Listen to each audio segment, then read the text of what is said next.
As soon as I turned 18, my mother kicked me out on the streets. She decided that it was time for me to experience the realities of the world and to struggle like she did. So there I was, homeless with 400 quid to my name, trying to figure it out. I couch surfed at some friends until I got a job at a fast food outlet and eventually rented a room in a shared flat. I was always very academic at school, so I decided to apply for university and take out a loan.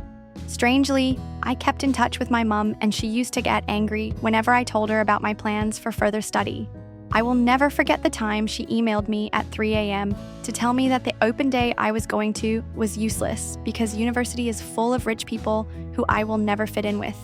Eventually, I stopped telling her about my life. Long story short, I ended up going to university where I met my now partner.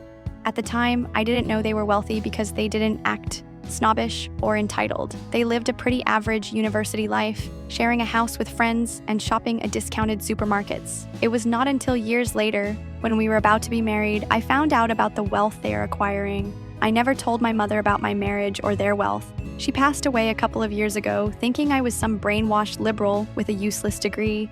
She also had a degree and worked in finance, by the way. What she never realized was that by going to university, I enabled myself to build a life worth living. And for those wondering, no, I'm not some stay-at-home wife drinking matcha and doing Pilates. I now have a PhD and work full-time at my country's public health department. I'm so grateful for the life I built myself. I love my partner, and we have a wonderful relationship.